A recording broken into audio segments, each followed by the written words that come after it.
Hello, my name is Emma Meehan, and I'm from the Somatic Practice and Chronic Pain Network. And this is a network that I've been collaborating on with Dr. Bernie Carter, who's based at Edge Hill University. And we're creating this series of kind of online interviews with members of the network to share information about their different projects. So today I have Dr. Eugenia Kim here with me today, and she is coming with us all the way from Hong Kong, and she recently finished her PhD, which was all about illness narratives using virtual reality. And it's also based around somatic movement practices. So she has something to contribute to the conversation there. What else do I need to say? Yeah, her research is all around dance, somatic practices, digital humanities, medical humanities. So I thought it would be really interesting to talk about that area of technology, which we've been trying to explore in the network. So that's kind of the main introduction. And also Eugenia is someone who has experience of chronic pain. So that would be really useful to bring into the discussion as well. So welcome, Eugenia. I suppose the first question I wanted to ask was if you could sort of give us a brief introduction to what your research was all about, or around this kind of VR work and how you brought somatic practices in, and the health side as well. All right. So my research kind of has two parts to it right now. The first part is the work that I did for my dissertation, and that actually started all the way in 2005. So it was about 15 years in the making. And then the second part is sort of derivative work that came out of the first part. So with the first part of the research, I was, as you mentioned earlier, making an illness narrative about what it's like to have adolescent bipolar disorder. And the point of creating such a work was to help communicate that experience to somebody who doesn't have that. So why would anyone want this? Maybe if you have a parent who's having a hard time understanding their child, if you have somebody who needs to explain to a friend, I need a little more sympathy, or when you see me making these positions, know that something is wrong, or maybe communicating to a medical practitioner, like this is my daily experience. And the reason why I chose somatic movement practices and VR was because originally I had been working with sort of contemporary dance on stage. But what we found is that audiences tended to assume that, number one, the dancers themselves were the patients, which was a little bit, it put people in a bit of a conflicting position right there. And then we also found out that people felt self-conscious about coming to watch a performance or reacting in public.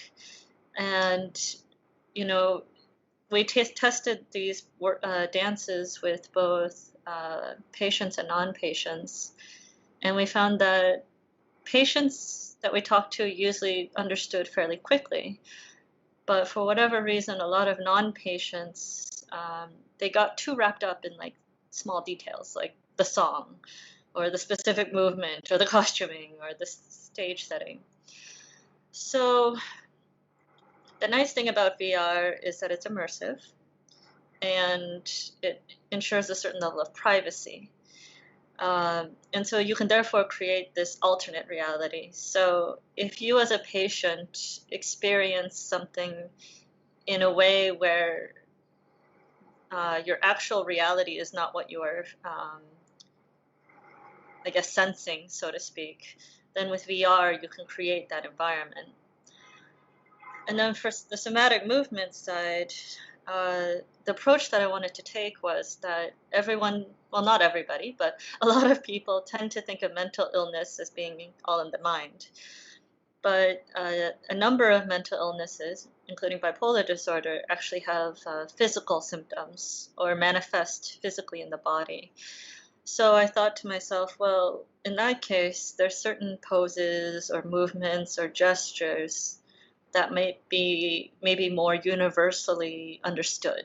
So if you see somebody curled up in a ball, I think we generally understand that to be a sign of distress, or somebody going around a room waving their arms in a wild manner. Uh, I think we generally interpret that as having more an excess of energy. So this illness narrative took two approaches. One was to show specific symptoms, and then the other was to show somebody just trying to go through a regular day. And it was interesting because in the process of doing this,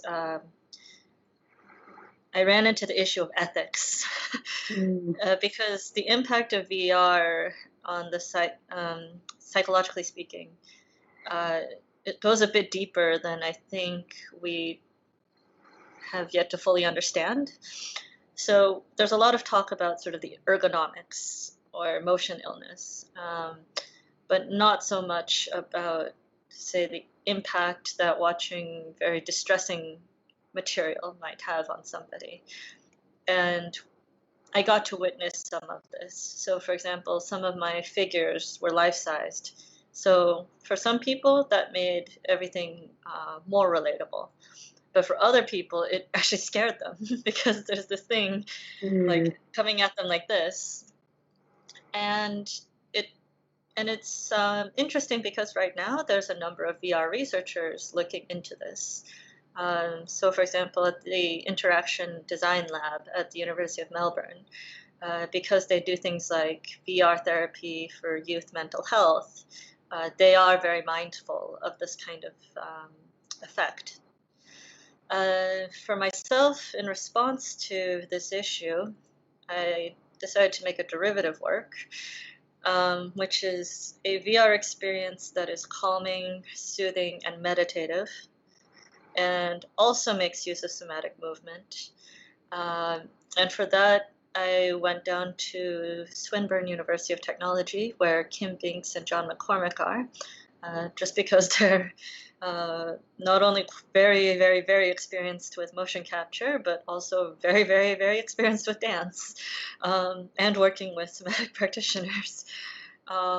So it was very interesting because from that experience, one issue that came up was, how do you perform somatic movement for capture, so basically for performance, versus somatic movement as a internal practice. But I think the way we were looking at it is not as sort of there's a division, as in this is how to perform and this is how to internally move, but sort of how to create a sort of resolution between the two, basically. Okay, yes, that was going to be my next question, was around that. Like, how did you go about translating these kinds of movement practices into a kind of virtual landscape? Because, I think a lot of somatic practitioners, not all obviously, but a lot of practitioners work in person, one-to-one, or in groups, and that's a large part of how that work works. So yeah, I was curious about how the technology works in that regard. So as a disclaimer, I am in no ways a certified movement practitioner in any form. So, there may be some things that I have co-opted incorrectly. But for the first part, what I think ended up happening, if I remember correctly, I started with the life art process first to try to translate any memories or previous experiences, or in some Anna, about sorry? Is that Anna Halprin's work? Yes, yes. Anna and I guess Daria Halprin at this point. Um, and from there, it then kind of went into elements of sort of like authentic movement. But it's very strange, as you just pointed out, because normally you're supposed to do that with somebody else. And without having that somebody else, I think you could say the camera kind of. So I was using a video camera a lot of the time. The video camera kind of became the witness, um, just because of the personal nature of everything. And also, and this is something I credit uh, David Lung for giving a name to. Uh, but he pointed out that, contact improvisation does not always need to happen with somebody else. It can happen with yourself. So by sort of adapting practices that normally take multiple people and somehow finding a way to do it for myself, that's how I translated it. I will say though, because in a mocap setting, there is usually a technician there, you do end up kind of having somebody working with you. And with some systems, you can do everything by yourself, like the Rococo suit. But at least for me, what I found was that whenever I was working with a technician, they would provide some kind of feedback about the movement to help guide me a little bit, because I might think that I'm doing something that translates, but they're watching the screen and saying, no, there's nothing moving, or it's sending the movement in a really strange place. And I would say that in terms of what translates really nicely, I would say really fluid movements tend to translate really nicely. And I know that sounds maybe counterintuitive because we see a lot of like ballet and hip hop get captured. But what I discovered is that, and I'm sure like Ruth Gibson is a far better person to go to about this matter. But any sort of releasing movement, any sort of tai chi or breathing, or any of that kind of really fluid, slow movement actually creates really nice motion trails. So from an aesthetic perspective, I think that a number of somatic movement practices actually could probably work really well, because it's just a matter of changing your thought.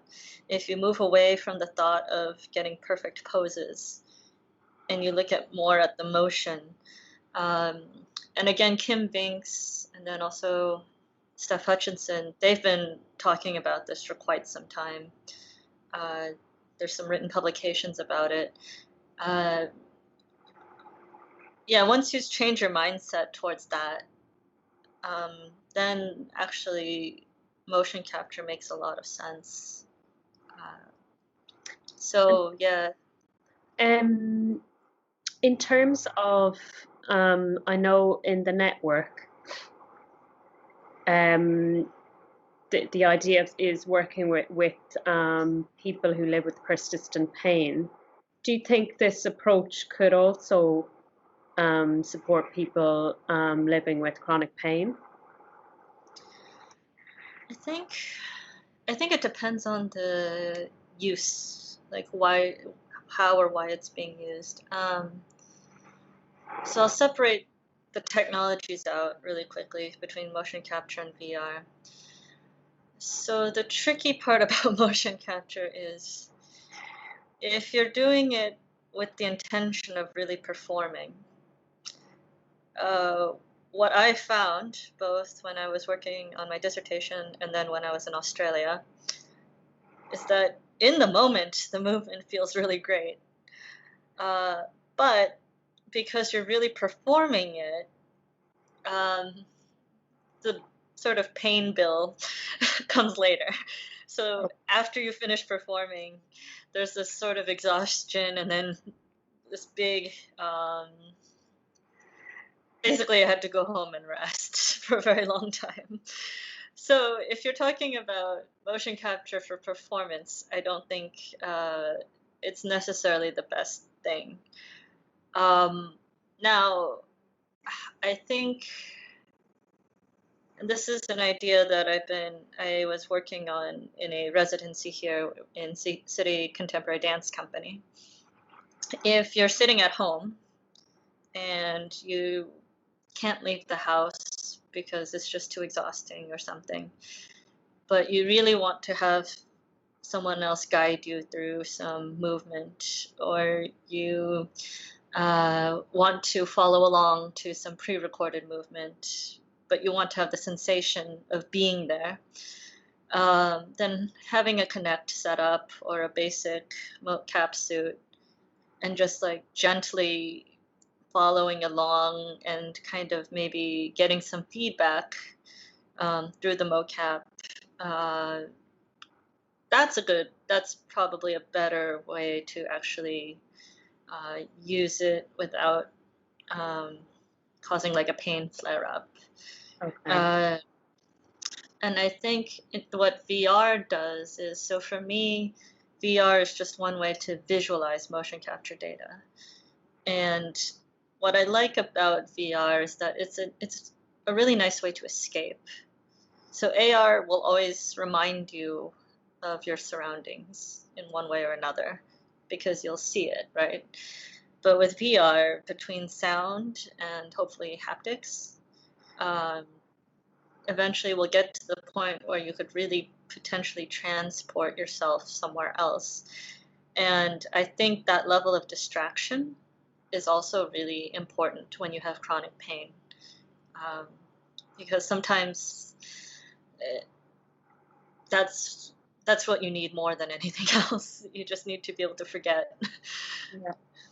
So this kind of virtual reality space you're developing, which offers guided somatic movement practice. So if someone has no like technology experience, what do they experience? So you put on a VR headset, and what do they see? So the prototype that we made, you can actually look at in a web browser too. But what you see is a figure doing some movement, and then you see like two other little figures in the background. And if you turn around, you'll see another figure. Um, and what that lets you do is, number one, just kind of have a sense of being in a group setting. But two, you have somebody you can follow, so you don't have to think so much about what to do next. But we made it open-ended, so you can either follow or you can move with, right? You can choose your own movement. And we also purposely made the figures a little vague so that there's less emphasis on body image or gender or anything like that. It's trying to really put the focus on movement. The lead choreographer on the project, Yuru, she would like to actually create some guided tasks in the future. But we did talk a little bit about how it's a bit of a pity that you can't currently replicate maybe certain sensations of energy or breath, breathing. But for now, our main concerns at the time were people probably have a limited space to move in. That's one of the problems with, I think, a lot of the sort of VR workouts and stuff, is that they have a minimum space requirement. And then another thing we were thinking about is that, how to make it so it can go on a phone rather than a full VR headset, because especially in places like Hong Kong, people may not own a laptop even, but they're guaranteed to have a phone. So it's very interesting from a design perspective, because it's like all these great ideas would come up pertaining to movement, but then we had to go back and then say, oh wait, we have to rethink this because of the technology. Yeah, it's quite challenging as well. Also, just thinking about, who will be able to access all the VR equipment, but maybe that'll change in time, and also with people of different ages becoming adept at using technology, which actually during the pandemic seemed to happen, people training their parents how to use things. So, and I suppose I didn't ask you yet a kind of more basic question, which is like, do you think that somatic movement approaches have something to offer to people living with chronic pain? And do you think there's any challenges around that? So the most useful thing I have gotten from somatic practices in general, I think, is breathing, actually. And I know that sounds like something very basic, but uh, it's a lot of times the only way I can get through like some kind of pain flare up or just can't manage the pain is through some form of controlled conscious breathing. And you know what's nice about it, about the way somatic practices work, though, is that it's helped me connect my breathing to different parts of the body. And then the next part that comes up is energy, right? And so, to refer back to a Tai Chi practice, the notion of directing your energy to a specific location in your body, or to spread your energy throughout your body. Those kinds of things I have definitely found to be extremely helpful. Also, just some of the movements are just more natural compared to certain popular forms of exercise. So, to be able to do movements that are more natural and loosen up your muscles that way, as opposed to, say, forcing your muscle to stretch or contract, that has also been a great help. What I think is maybe a challenge. So I've noticed that more and more in sort of commercial dance or even concert dance, movements that I can recognize as coming from a somatic movement practice, but the way it's being presented in the classroom is either completely out of context or being taught in a way that's actually quite painful or creates injury. I went to a dance class in London once, and I went because they said it was going to use releasing techniques. So I thought, oh, great, this will be nice and relaxing and natural. And it turned out to be one of the most chaotic, sort of literally pain-inducing classes I had ever taken. And so, there was a lot of young students, like, say, 16 through 22, who were just blithely following along. But when I compared it to a class that, say, Sasha Rubacek had taught, it was just so different. It was just, in her class, I'd come out of it feeling very loose and relaxed. And in this other class, I was feeling tense and anxious. And it wasn't just in one place. I went to a contemporary dance class here in Hong Kong. It was supposed to be a beginner's class. But again, they were using movements from like Skinner releasing technique, but in a way where, because of the speed and the way it was being taught and where it was being placed in choreography, it was like pulling and like jerking a lot.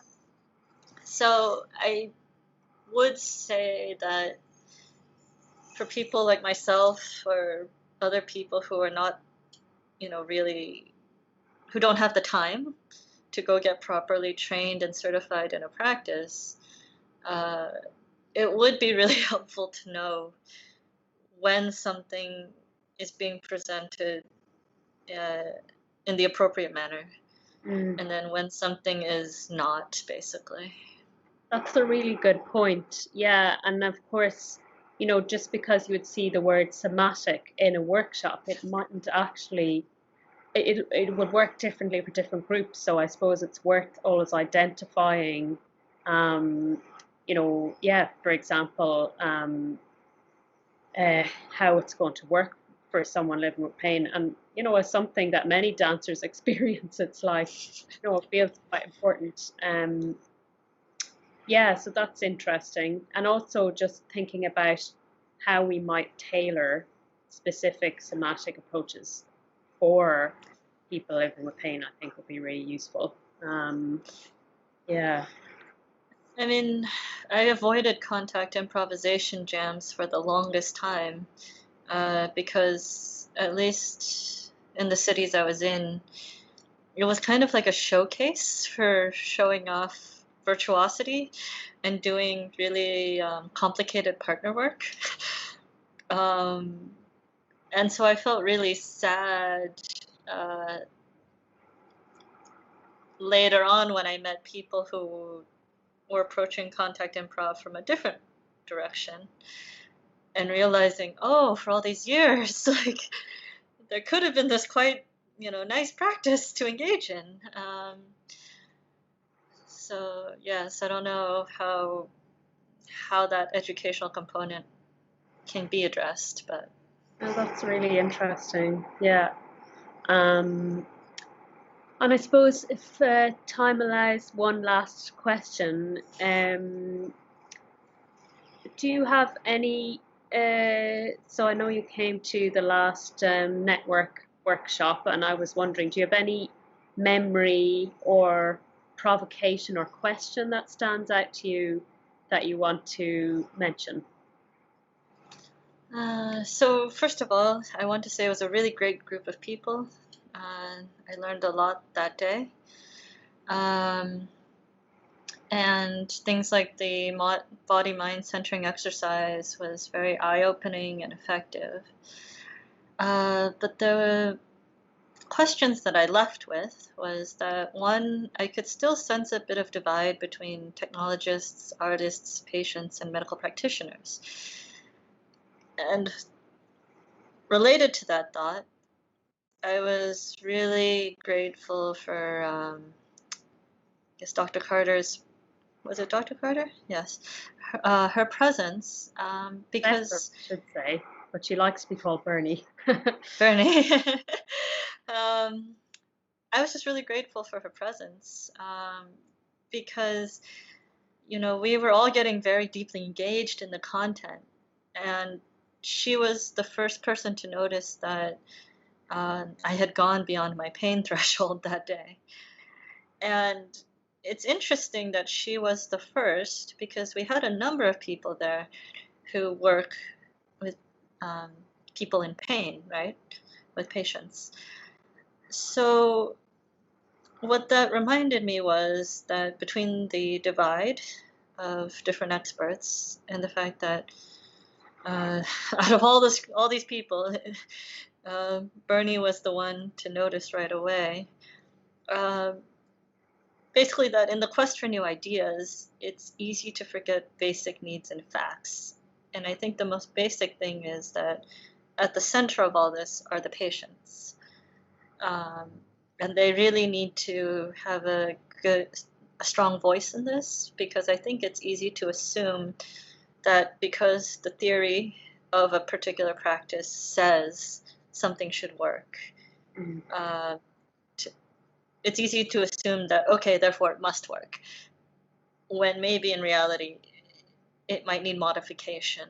Um, so I guess overall, what I came away thinking was that more discussions and collaborations like this workshop need to happen in order to close those gaps. I think it's the questions that were brought up are far from being answered.